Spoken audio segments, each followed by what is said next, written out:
নমস্কার, আমি রেভারেন্ড পার্থ চ্যাটার্জি আপনাদের সামনে ঈশ্বরের বাক্য নিয়ে এসেছি এবং আজকে আমি ঈশ্বরের বাক্য সংক্ষিপ্ত আকারে আপনাদের সঙ্গে শেয়ার করে নেব।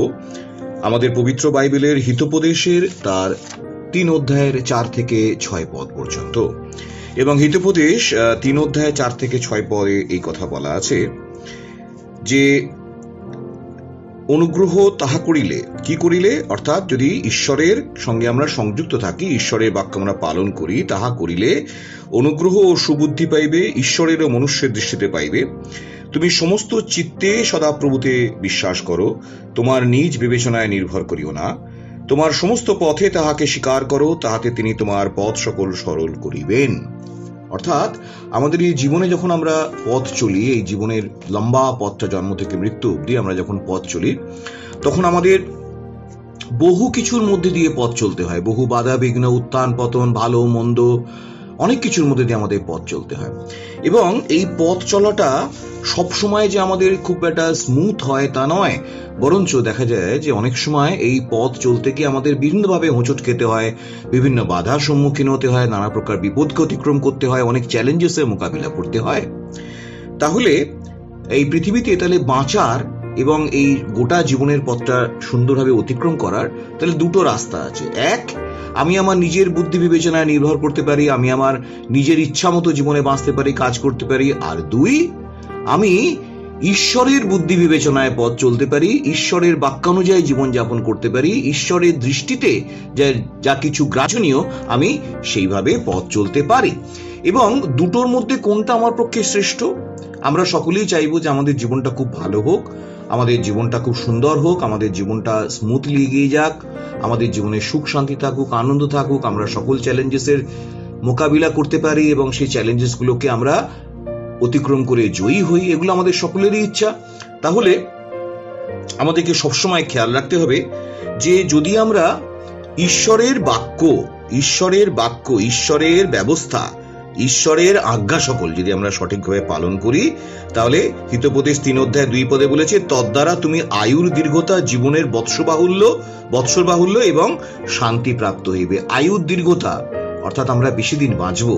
অনেকেই বেশি দিন বাঁচতে চায়, কেন না এই পৃথিবীর রং রূপ রস গন্ধ উপভোগ করতে চায়, জীবনে কার্য সকল সাধন করতে চায়।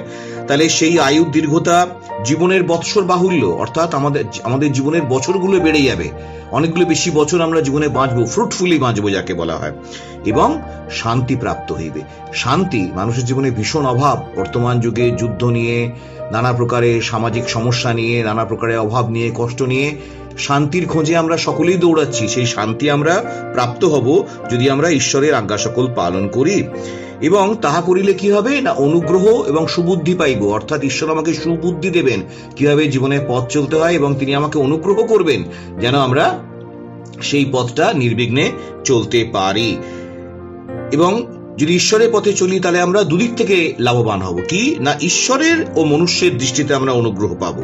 অর্থাৎ ঈশ্বর যেমন আমাদের অনুগ্রহ করবেন, তেমনি মানুষও, যেহেতু আমরা ঈশ্বরের পথে চলছি, সেহেতু মানুষও দেখবে যে আমরা সৎ পথে চলছি, ভালোভাবে চলছি, ঈশ্বরের বাক্য আজ্ঞা মেনে চলছি, তাই মানুষও আমাদেরকে সম্মান করবে, মানুষও আমাদেরকে জীবনে ভালোভাবে বাঁচতে সাহায্য করবে।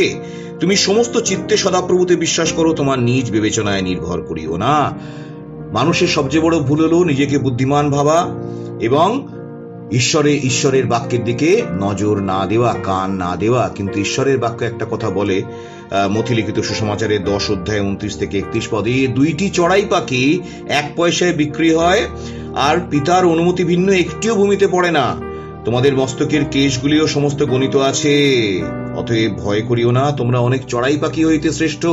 আমরা অনেক চড়াই পাখি থেকে শ্রেষ্ঠ। তাই ঈশ্বরের বাক্যে নির্ভর করে কোনো প্রকারে ভয় না পেয়ে আমাদেরকে এগিয়ে যেতে হবে। তুমি সমস্ত চিত্তে সদাপ্রভুতে বিশ্বাস করো, তোমার নিজ বিবেচনায় নির্ভর করিও না। তোমার সমস্ত পথে তাহাকে স্বীকার করো, তাহাতে তিনি তোমার পথ সকল সরল করিবেন। অর্থাৎ আমরা যদি ঈশ্বরের উপরে আমাদের গতির ভার অর্পণ করি, গীত সংহিতা 37:5, তোমার গতি সদাপ্রভুতে অর্পণ করো, তাহাতে নির্ভর করো, তিনি কার্য সাধন করিবেন। এটি হলো জীবনে বাঁচার মূল মন্ত্র। এইভাবে যদি আমরা জীবনে বাঁচতে পারি তাহলে আমরা সুন্দরভাবে বাঁচতে পারবো। ধন্যবাদ দিই। ঈশ্বরের নাম উচ্চীকৃত গৌরবান্বিত হোক। ঈশ্বর আপনাদেরকে আশীর্বাদ করুন, সাহায্য করুন, অনুগ্রহ করুন। আমেন।